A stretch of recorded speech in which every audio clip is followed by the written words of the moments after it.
Je vous propose d'ouvrir la Bible. Nous allons avoir une réflexion ce matin et la première lecture que nous allons faire se trouve dans Luc au chapitre 3 et on lira à partir du verset 21. Luc 3, 21.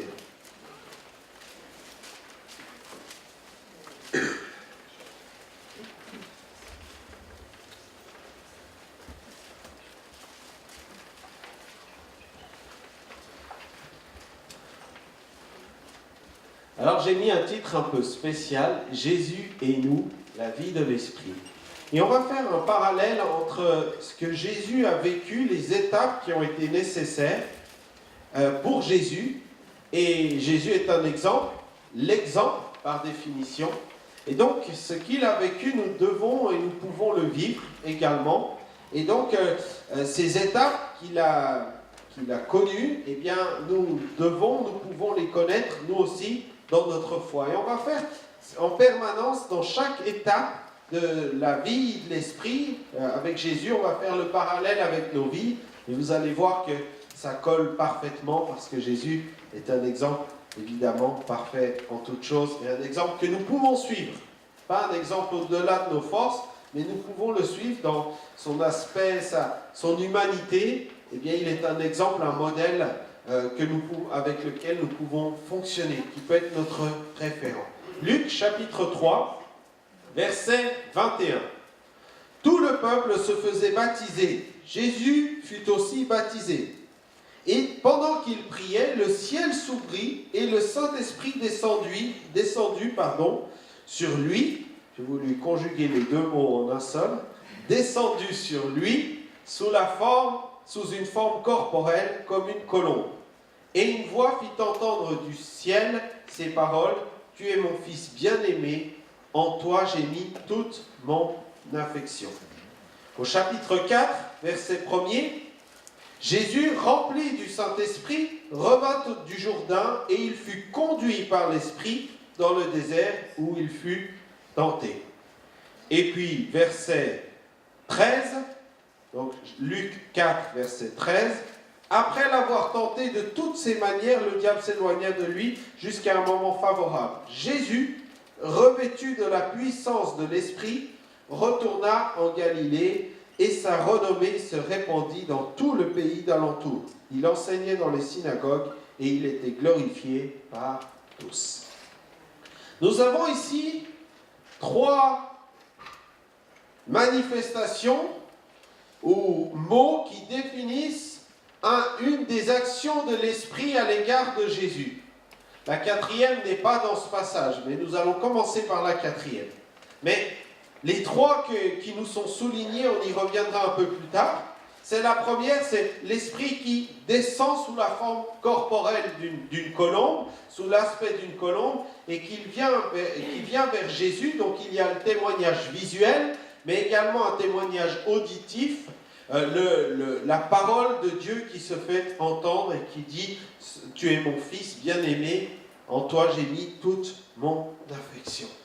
Il y a cette alliance à nouveau créée, confirmée de la part de Dieu. Et puis plus tard, eh bien, on a cette dimension où Jésus est rempli du Saint-Esprit, mais cette fois il est conduit par l'Esprit. Conduit par l'Esprit dans le désert. Et après cette tentation dans le désert, le voici revêtu de la puissance du Saint-Esprit. Et ces mots ne sont pas anecdotiques, ils ont leur sens, ils ont leur raison. Et il y a différentes étapes également dans la vie du chrétien. Cette marche par l'Esprit, elle se présente de différentes manières. Mais la première étape que Jésus va vivre, et que nous pouvons vivre aussi, pour devenir chrétien, nous devons la vivre, eh bien, c'est de naître par l'Esprit. Il aurait fallu prendre le texte un petit peu avant pour comprendre. Mais je vais vous afficher les passages. Naître de l'Esprit. L'ange lui répondit, « Le Saint-Esprit viendra sur toi et la puissance du Très-Haut te couvrira de son ombre. C'est pourquoi le Saint-Enfant qui naîtra de toi sera appelé Fils de Dieu. » Bien sûr, ce contexte, eh bien, c'est le message annoncé à Marie. Et avec cette incarnation miraculeuse de Jésus, Marie Vierge va enfanter Jésus. Et ce miracle de l'incarnation, mais il y a une raison à ce miracle de l'incarnation, il y en a même plusieurs. Mais ce matin, je vais focaliser. Eh bien, il fallait qu'il naisse d'une manière miraculeuse, qu'il naisse de l'Esprit. Et dans Matthieu, on a cette définition aussi. Voici de quelle manière arriva la naissance de Jésus. Marie, sa mère, ayant été fiancée à Joseph, se trouva enceinte par la vertu du Saint-Esprit avant qu'ils eussent habité ensemble.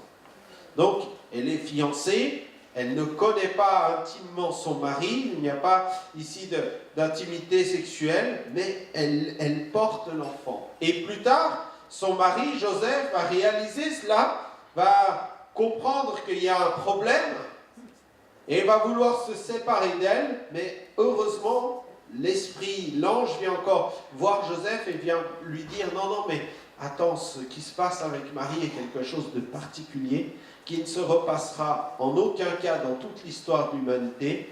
Marie a enfanté Jésus par l'action du Saint-Esprit. Elle ne t'a pas trahi, elle n'a pas commis l'adultère, elle n'est pas allée voir ailleurs, mais elle a simplement, une grâce lui a simplement été faite, et voici qu'il y a le miracle. Mais alors vous me direz, mais quel rapport avec nous? On n'est pas né miraculeusement de la même manière. Et pourtant, Jésus va nous dire qu'il nous faut naître de nouveau. Qu'il nous faut naître d'eau et d'esprit. Et on se souvient de ce passage dans Jean 3 avec Nicodème, ce docteur de la loi, qui lui va bien comprendre ce que Jésus est en train de lui dire, il faut naître de nouveau. Il va se poser la même question que peut-être vous. Mais comment faire pour rentrer à nouveau dans le sein de ma mère? Il avait bien compris que c'était question là d'une nouvelle naissance. Naissance sous forme miraculeuse. Et Jésus va lui répondre plus précisément dans Jean 3, verset 5. Jésus lui répondit, en vérité, je te le dis. Si un homme ne naît d'eau et d'esprit, il ne peut entrer dans le royaume de Dieu. Ce qui est né de la chair est chair, ce qui est né de l'esprit est esprit. Ne t'étonne pas de ce que je t'ai dit, il faut que vous naissiez de nouveau. Le vent souffle où il veut, et tu en entends le bruit. Mais tu ne sais d'où il vient, ni où il va. Il en est ainsi de tout homme qui est né de l'esprit. Jésus est né physiquement de l'esprit. Mais nous naissons spirituellement de l'esprit. Mais cette naissance spirituelle a un impact, a une conséquence aussi dans notre corps, parce qu'à ce moment-là, notre corps devient le temple du Saint-Esprit. À ce moment-là, ces membres qui servaient pour le péché, qui servaient pour la mort et la destruction, deviennent tout d'un coup des outils pour servir à la gloire de Dieu. Nous ne vivons plus pour nous-mêmes, mais nous sommes conduits, nous sommes entraînés, nous sommes motivés par les projets, par la vision, par ce que le Saint-Esprit va attester dans notre cœur. Nous avons une assurance qui ne vient pas de nous-mêmes, mais qui est celle du Saint-Esprit en nous, qui atteste à notre esprit que nous sommes enfants de Dieu. Que Jésus a payé une fois pour toutes. Il y a une espérance, il y a la foi qui est donnée par Dieu, mais par la vie de l'Esprit de Dieu en nous, par la conviction que donne le Saint-Esprit. Et il y a une nouvelle naissance. Et notre patrie terrestre pâlit devant notre patrie céleste. Nous devenons enfants de Dieu, citoyens de la maison de Dieu. Alors oui, il faut naître d'esprit, naître d'en haut. Ce qui est chair est chair, et ce qui est chair n'est pas éternel. Chaque jour, vous vieillissez un peu plus. Enfin, peut-être pas vous, mais moi. Mais ce qui est esprit, lui, est éternel. Et si je marche en tant que chrétien, ce n'est pas uniquement avec une vision des choses de la chair, des choses de l'immédiateté, du présent, mais c'est avec une espérance qui va bien au-delà. L'espérance de la vie éternelle. Alors, ne t'étonne pas de ce que Jésus ait dit, il faut que tu naisses de nouveau. Il faut que tu naisses de nouveau, de cette vie d'en haut, de ce divin. Parce que Dieu a prévu du divin en toi. Jésus vient du divin, il s'est incarné en humain. Mais toi qui viens de la terre, Dieu veut s'incarner en toi, vivre en toi, placer du divin en toi. Ce divin, cette possibilité que l'homme a de pouvoir entrer en connexion avec le divin, le céleste, le merveilleux. Bien, Dieu désire remplir ce vide, ce besoin, cette espérance, cette pensée-là, par son assurance, celle de la vie éternelle communiquée par son esprit. Naître d'esprit, naître de l'esprit, il faut devenir une nouvelle création ou une nouvelle créature. Ce qui est né de l'esprit est esprit. Alors, comme Jésus, eh bien, il faut un miracle. C'est un miracle. C'est un miracle de comprendre et de réaliser qu'il faut naître de nouveau. C'est un miracle de l'accepter. C'est un miracle de le vivre. C'est suite à un rendez-vous et une réponse positive à ce rendez-vous avec Dieu. Si vous n'avez pas vécu ce miracle, demandez-le sincèrement au Seigneur. Seigneur, mais révèle-toi à moi. Fais-moi naître de nouveau. Que j'ai une espérance différente, que j'ai un attachement différent, que je découvre une famille complémentaire à ma famille terrestre. Une famille spirituelle. Et puis on en vient à ce passage, à cet événement qui va se passer lorsque Jésus sort des eaux du baptême. À ce moment-là, il nous est dit qu'il a été rempli ou couvert de l'Esprit. Le Saint-Esprit descendit sur lui, ça on l'a lu, et dans Matthieu 3, il est dit, dès que Jésus eut été baptisé, il sortit de l'eau, et voici les cieux s'ouvrir, et il vit l'Esprit de Dieu descendre comme une colombe et venir sur lui. Et voici, une voix fit entendre des cieux ces paroles, celui-ci est mon Fils bien-aimé, en qui j'ai mis toute mon affection.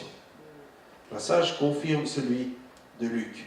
Alors le Saint-Esprit n'est pas une colombe. On est bien d'accord, la colombe est un oiseau. Mais il fallait là un témoignage matériel, physique, de ce qui était en train de se passer d'un point de vue spirituel.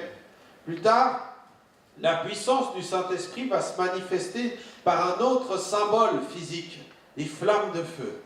Mais on y viendra dans quelques instants. Mais là, la colombe. Alors la colombe, déjà, ça fait référence à Noé, où il y a cette colombe qui est revenue et qui a été cette marque d'espérance pour lui. Et puis il y a tout un cheminement qui est là. C'est à la fois frêle et pourtant tellement puissant, mais c'est dans la simplicité. Il va se passer quelque chose ici de l'ordre de la douceur, de la simplicité. Une marque d'affection qui est montrée. Celui-ci est mon Fils bien-aimé, en qui j'ai mis toute mon affection. Le Saint-Esprit confirme, lorsqu'il vient en nous, que nous sommes enfants de Dieu, que Dieu a aussi pour nous de l'affection, que nous devenons fils et filles bien-aimés du Père. Nous prenons à ce moment-là conscience de l'amour de Dieu à notre égard. Dieu nous aimait avant. Dieu nous aime d'une manière inconditionnelle. Mais à ce moment-là, nous, on comprend son amour pour nous. Et il y a comme un témoignage public, ou comme un témoignage déjà intime, qui après public, de dire, mais oui, je reconnais, je comprends l'amour de Dieu. Dans Jean, il nous est dit également, Jean rendit ce témoignage, j'ai vu l'Esprit descendre du ciel comme une colombe et s'arrêter sur lui. Dans Ésaïe 11, il est question de cela, l'Esprit de l'Éternel reposera sur lui. Esprit de sagesse et d'intelligence, esprit de conseil et de force, esprit de connaissance et de crainte de l'Éternel. Et puis Ésaïe 61, que Jésus lui-même va utiliser pour justifier de ce qu'il vit, du temps dans lequel il est. L'Esprit du Seigneur, l'Éternel est sur moi, car l'Éternel m'a oint pour porter de bonnes nouvelles aux malheureux. Il m'a envoyé pour guérir ceux qui ont le cœur brisé, pour proclamer aux captifs la liberté et aux prisonniers la délivrance. Alors c'était clair, Jésus devait recevoir l'Esprit. Pourtant, il était déjà né de l'Esprit. Mais il fallait quelque chose de plus. Et ce n'est que lorsqu'il entre dans lui-même cet acte d'obéissance et de soumission pour confirmer le ministère de Jean-Baptiste en passant par les eaux du baptême, qu'à ce moment-là, ça va plus loin et que cette fois, il est rempli, couvert de l'Esprit. Mais nous aussi, il nous faut vivre cela. Nous pouvons vivre cela. Jésus va dire à ses disciples, alors il leur ouvrit l'esprit afin qu'ils comprissent les Écritures. Nous avons besoin du Saint-Esprit pour comprendre. Jésus va dire également, lorsqu'il enseigne concernant la venue de l'Esprit, le Consolateur, il vous enseignera toutes choses. Il ne parlera pas de lui-même, mais il prendra ce qui est à moi et vous l'annoncera. Il transmettra, il fera vivre cette parole dans vos cœurs. La parole en soi n'est pas vivante. Le livre que je tiens là n'est pas vivant. Mais cette parole, lorsque je la lis et que le Saint-Esprit vient travailler mon cœur, à ce moment-là, elle produit la vie. Elle produit la vie. Par la vie de l'Esprit. Et puis, il y a ce qui va se passer là, dans un moment d'intimité où Jésus est avec 10 disciples, Thomas n'est pas là, et Judas est mort, c'est après la croix. Et on lit ceci, Jésus leur dit de nouveau, la paix soit avec vous. Comme le Père m'a envoyé, moi aussi je vous envoie. Après ces paroles, il souffla sur eux et leur dit, recevez le Saint-Esprit.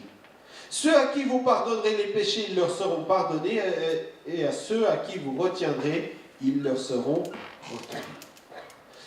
Le Saint-Esprit comme un souffle. Le Saint-Esprit comme quelque chose de léger. Le Saint-Esprit comme la puissance d'un léger souffle qui fait bien voler les petits pollens du pissenlit. Quelque chose de léger. Un souffle de taille humaine, une colombe, une visitation intime, profonde. Celui de l'Esprit, être rempli, être couvert de l'Esprit. Si Jésus l'a vécu, nous aussi, nous pouvons le vivre. Alors Jésus va souffler sur eux. Il va leur dire, recevez le Saint-Esprit. Est-ce qu'on peut imaginer que ça ne se soit pas passé ? C'est-à-dire que Jésus a soufflé et qu'il n'ait rien reçu. De la part de Jésus, non. C'est sûr que ce qui s'est passé là, eh bien, ils l'ont reçu. Pourtant, Jésus va dire à ses mêmes disciples d'attendre à Jérusalem afin de recevoir quelque chose d'autre que le Saint-Esprit à proprement dit. Et Jésus va lui-même vivre quelque chose d'autre.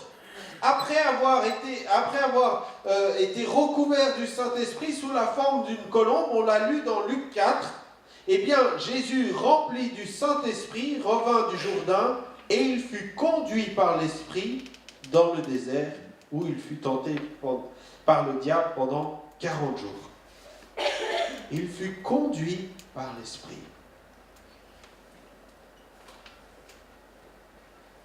L'homme qui est né de nouveau, né de l'Esprit, qui a reçu cette conviction dans son cœur, et bien maintenant il doit se laisser conduire et diriger par l'Esprit. Vous savez que l'Esprit ne nous conduit pas forcément là où on veut aller. Où est-ce que Jésus est emmené par l'Esprit ? Dans le désert, pour être tenté. Oh là là.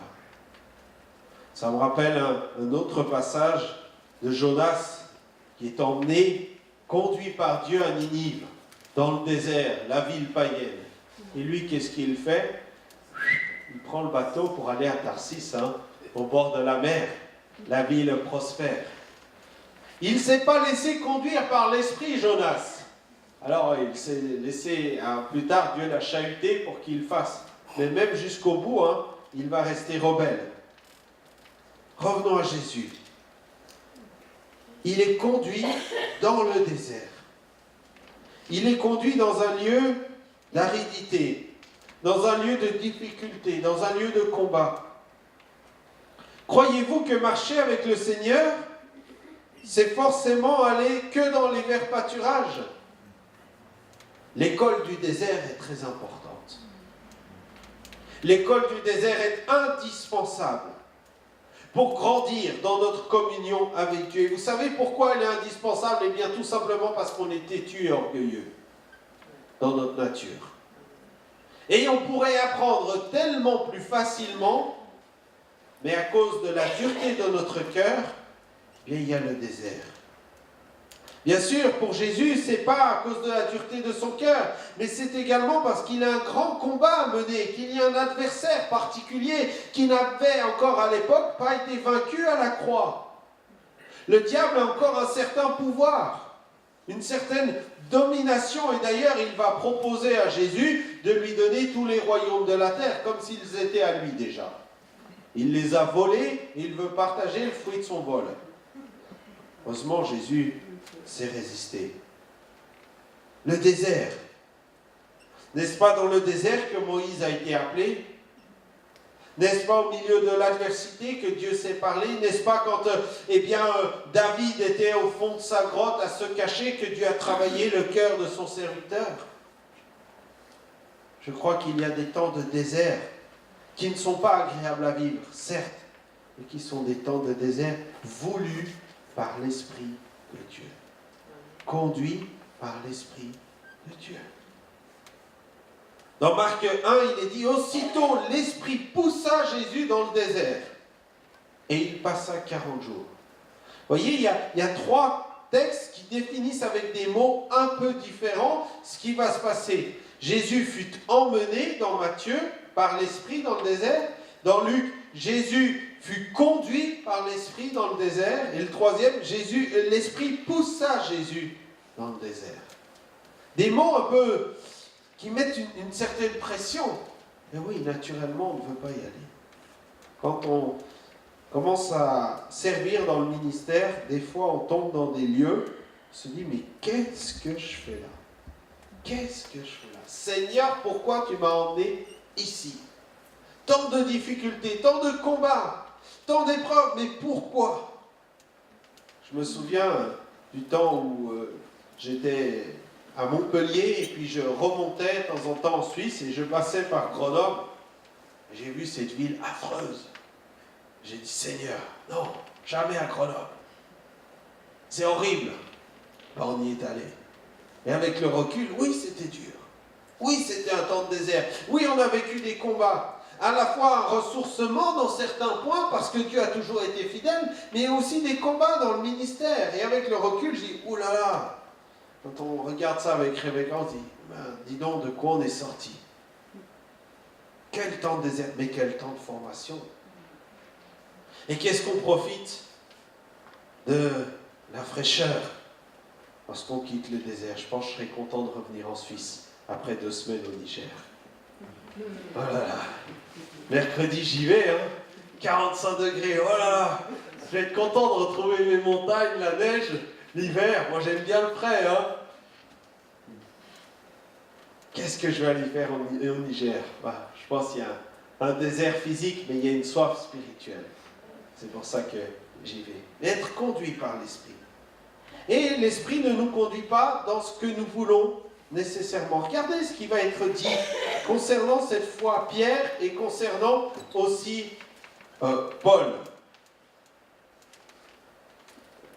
Ah oui, il y a ces passages-là nous concernant. Si vous vivez selon la chair, vous mourrez. Mais si par l'Esprit vous faites mourir les actions du corps, vous vivrez. Car tous ceux qui sont conduits par l'Esprit de Dieu sont fils de Dieu. Être conduit pour faire mourir les actions du corps. Ça, c'est un désert difficile. Celui de la mise à part. Celui de la marche dans la sainteté.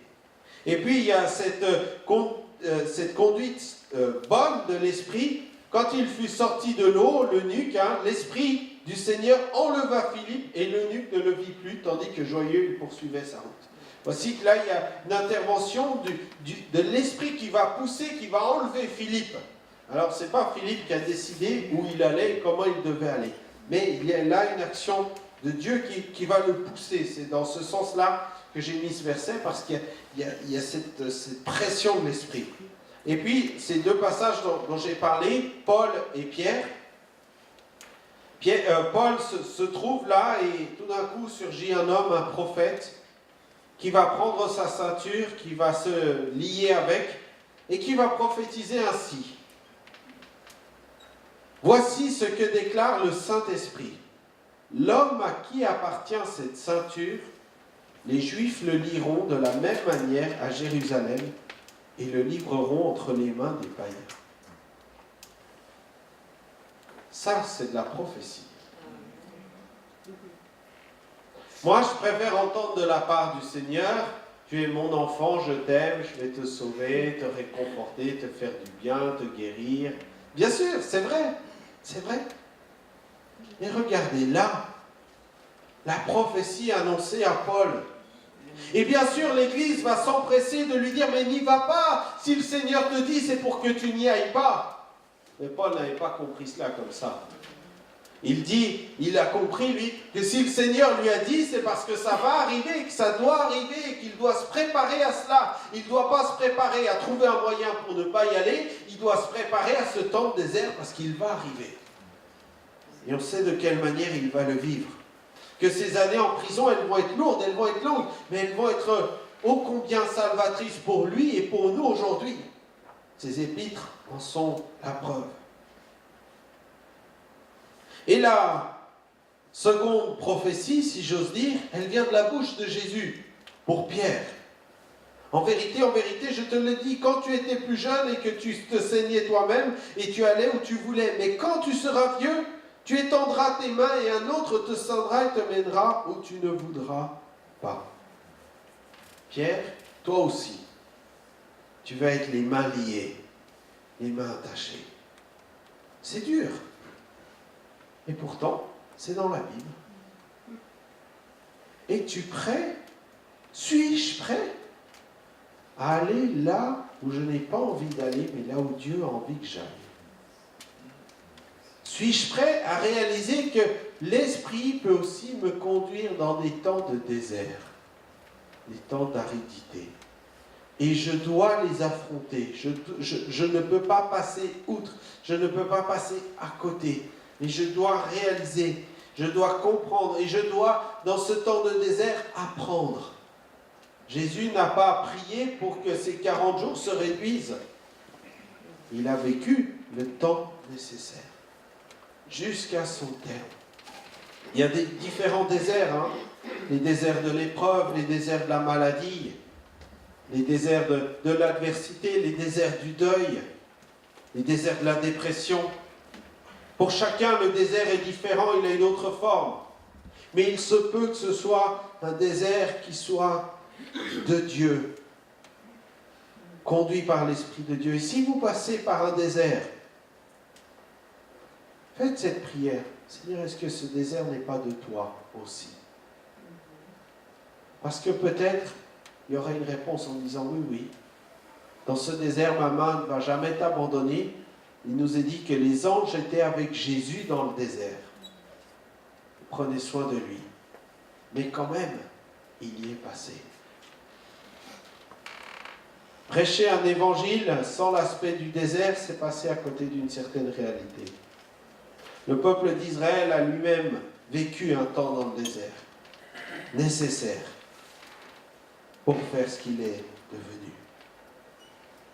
Les déserts de Dieu. Et puis, Jésus est sorti du désert. Alléluia. Il y a une sortie, mon frère, ma soeur, au désert. Et dans cette sortie, il nous est dit dans Luc 4, verset 14, Jésus, revêtu de la puissance de l'Esprit, retourna en Galilée et sa renommée se répandait dans tous les pays d'alentour. Il enseignait dans les synagogues et il était glorifié par tous. Revêtu de la puissance. Dans ce désert, à l'issue de ce désert, quand il a pris la victoire sur le diable, une victoire temporaire, parce qu'il nous est dit que le diable attendrait un temps plus favorable pour revenir, ce temps plus favorable, ça va être la croix, ça va être Gethsémane avant ce combat. Mais dans cette victoire, il a là vécu quelque chose de spirituel, il a reçu une puissance. Ce mot puissance, en grec, c'est dunamis, qui a donné en français dynamite. La puissance, le miracle, la capacité, la force, le pouvoir, ça veut dire tout cela. Il a reçu tout d'un coup la puissance de faire les miracles. Avant, il n'a pas fait de miracle. À partir de ce moment-là, son ministère va pouvoir commencer avec puissance. Et on rejoint ce que Jésus a dit à ses disciples. Qu'il faut recevoir une puissance. Dans Acte 10, concernant Jésus, il est dit, vous savez comment Dieu a oint du Saint-Esprit et de force. Et c'est ce même mot, le mot force ici, c'est le même mot, c'est dunamis, de force ou de puissance ou de miracle. Jésus de Nazareth, qui allait de lieu en lieu, faisant du bien et guérissant tous ceux qui étaient sous l'empire du diable. Car Dieu était avec lui dans sa puissance. Et j'en viens à ce dernier point. Recevoir, nous aussi, la puissance de l'Esprit. Je ne dis pas recevoir l'Esprit, car il est déjà là sur Jésus. Et il est déjà là sur celui qui confesse Jésus-Christ comme Seigneur et Sauveur. Il est déjà là et c'est lui qui permet de dire, de confesser. Mais ce qu'il manquait à Jésus, et peut-être ce qu'il vous manque, c'est la puissance de faire les miracles. Dans Luc 24, après avoir soufflé sur eux, il continue, « Et voici, j'enverrai sur vous ce que mon Père a promis, mais vous restez dans la ville jusqu'à ce que vous soyez revêtus de la puissance d'en haut. » Le Saint-Esprit l'avait déjà, je répète, mais il leur manquait la puissance d'en haut. Et dans Acte 8, « Mais vous recevrez une puissance, le Saint-Esprit survenant sur vous, et vous serez mes témoins à Jérusalem, dans toute la Judée, dans la Samarie et jusqu'aux extrémités de la terre. » Vous avez besoin, mes disciples, d'être revêtus de cette puissance pour être des témoins puissants en acte. Pas vous en tant qu'homme, mais le Saint-Esprit en vous, des canaux par lesquels la puissance de Dieu va pouvoir se manifester, des canaux par lesquels le miraculeux va pouvoir se manifester. C'est pour cela qu'on dit que le signe évident ou initial du baptême du Saint-Esprit, eh bien c'est la manifestation des dons spirituels, le parler en langue, le fruit d'un miracle. Le miracle, je parle un langage que je ne maîtrise pas, que je n'ai pas appris, que je ne connais pas, mais que le Saint-Esprit me donne de parler en ce temps. Il faut qu'il y ait quelque chose de miraculeux pour manifester cette puissance. Sinon, il n'y a pas là quelque chose d'extraordinaire. Or, la puissance du Saint-Esprit, c'est forcément extraordinaire. Recevoir la puissance. Il peut y avoir un temps, il peut y avoir un temps de désert, un temps de recherche. Pour beaucoup, l'aspiration spirituelle est quelquefois à cause de découragement. J'ai demandé, je n'ai pas reçu. J'ai demandé, je n'ai pas pratiqué. Mais ne te décourage pas, mon frère, ma soeur. Cette promesse, elle est pour toi aussi. Elle est pour toi aussi. La puissance d'en haut, ce n'est pas quelque chose qui fait de nous un meilleur ou un moins bon chrétien. C'est simplement l'Esprit qui va pouvoir faire le miraculeux au travers de nous. Crois que le Seigneur veut embraser ta vie. Aspire au ton spirituel. Recherche à vivre la Pentecôte, la puissance du Saint-Esprit nécessaire pour pouvoir être un témoin plus efficace, plus pertinent, et que le Saint-Esprit puisse faire une œuvre miraculeuse au travers de toi. Une pensée prophétique, quelque chose de divin, quelque chose de souverain. Quand on voit Jésus dans son dialogue, dans sa communication, combien de fois il a une parole juste à propos par rapport à la personne qui le concerne. Mais c'est l'Esprit de Dieu qui lui donne cela, à l'homme qu'il est, dans sa nature humaine. Mais parce qu'il est conduit, parce qu'il est revêtu, parce qu'il est un exemple, tout d'un coup le Saint-Esprit lui dit, il faut parler comme ça, il faut dire cela. Le Saint-Esprit nous aide. Mais il faut croire, il faut désirer, il faut aspirer au miraculeux de Dieu en nous. Sinon, on passe à côté de cette réception, de cette manifestation de cette expression de la puissance de Dieu. Le jour de la Pentecôte, ils étaient tous ensemble dans le même lieu. Tout d'un coup, il vint du ciel un bruit comme celui d'un vent impétueux, et il remplit toute la maison où ils étaient assis. Des langues semblables à des langues de feu leur apparurent séparées les unes des autres et se posèrent sur chacun d'eux. Et ils furent tous remplis du Saint-Esprit et se mirent à parler en d'autres langues selon ce que l'Esprit leur donnait de s'exprimer. Alléluia! Le miracle de la puissance de Dieu qui va se manifester. J'ai mis un feu avec un vent parce qu'il y a ces deux éléments qui sont présents dans cette chambre haute. C'est plus, excusez-moi, la petite colombe douce et fragile. Mais c'est un feu qui embrase. C'est un vent violent qui entre dans la maison. Ça n'est plus le petit souffle de Jésus, le souffle humain qui fait s'envoler les pissenlits. Mais c'est un vent impétueux qui remplit tout d'un coup toute la maison. Veux-tu de ce vent impétueux? Veux-tu de cette puissance d'en haut? Aspires-tu à cela, mon frère, ma sœur?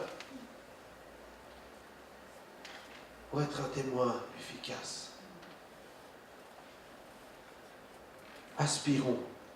Nous avons besoin que tous prophétisent. Nous avons besoin que tous parlent en langue. Nous avons besoin que Dieu puisse passer par tous pour manifester son action spirituelle. Jésus nous montre l'exemple. Alors en conclusion, comme Jésus, nous pouvons naître du Saint-Esprit. Première étape, naître d'en haut, naître de l'Esprit. Deuxième étape, être rempli, couvert de l'Esprit. L'Esprit qui vient en nous, habiter le temple que nous sommes. Faire de nous des hommes et des femmes saints parce que le Saint-Esprit vient. Ce n'est pas simplement l'Esprit, c'est le Saint-Esprit de Dieu. Donc si j'ai la sainteté de Dieu dans ma vie, automatiquement cette sainteté, elle contamine tout l'ensemble de mon esprit, de mon âme et de mon corps. Elle se transmet. Être conduit par l'Esprit, même dans le désert, même dans l'adversité. Accepter que l'Esprit puisse me conduire là où je ne veux pas aller et ne pas résister à l'Esprit de Dieu. Et après, pour terminer, recevoir la puissance de l'Esprit qui est nécessaire à l'expression, à la manifestation du miraculeux de Dieu, nécessaire à l'exercice de cette œuvre miraculeuse. Les œuvres que Jésus a faites, elles étaient miraculeuses. Et il nous a dit, vous ferez des œuvres plus grandes que celles que j'ai faites. Par le même esprit. Ce n'est pas nous qui produisons le miracle, c'est le Saint-Esprit. Mais le Saint-Esprit, dans sa gloire, veut passer par l'un ou par l'autre. Soyons cet outil. Ne disons pas, Seigneur, passe par quelqu'un d'autre, je ne veux pas que tu passes par moi. On se prive ainsi d'être un outil dans la main de Dieu. Ce serait dommage. Dieu veut agir par chacun d'entre nous, hommes et femmes. Vous savez que l'onction de l'Ancien Testament était limitée. Était limitée aux 3 couronnes, au roi, au sacrificateur, au prophète. Était limitée, était ponctuelle. Était limitée aux hommes. Oh là là. Ça devrait réveiller chez vous, les sœurs, un élan de rébellion, entre guillemets. Comment ça? Là maintenant, il n'est plus limité. Il n'est plus temporaire. Il est permanent avec nous. Hommes, femmes, jeunes, vieux. Tous nous pouvons être remplis de la puissance du Saint-Esprit. Tous nous pouvons vivre ces promesses. Tous nous pouvons voir les miracles se faire au travers de nous. Alléluia. Amen. Seigneur, je veux te prier que chacun d'entre nous puisse être cet outil dans la main de Dieu. Naître par le Saint-Esprit, devenir un homme et une femme nouvelle, selon la dimension spirituelle, mais aussi cheminer dans cette marche de tous les jours, par l'Esprit de Dieu, par la direction de l'Esprit de Dieu, se laisser conduire, se laisser diriger dans ses projets, diriger dans sa vie. Seigneur, plier quelquefois notre propre volonté à celle de ton esprit. En disant, Seigneur, j'ai pas envie d'y aller, mais j'y vais parce que tu me le demandes. J'y vais comme un acte d'obéissance. Et je crois que malgré tout, tu vas bénir parce que c'est ton œuvre. Et elle t'appartient. Seigneur, conduis-nous par ton esprit. Conduis cette assemblée aussi de Montbriand par ton esprit. Conduis les frères responsables. Conduis chacun d'entre nous dans ce qu'il apporte dans l'assemblée. Pour que nous soyons toujours une assemblée de l'esprit. Vivant sous la direction du Saint-Esprit. Marchant non pas dans des habitudes, dans des traditions, mais selon une vie renouvelée du Saint-Esprit.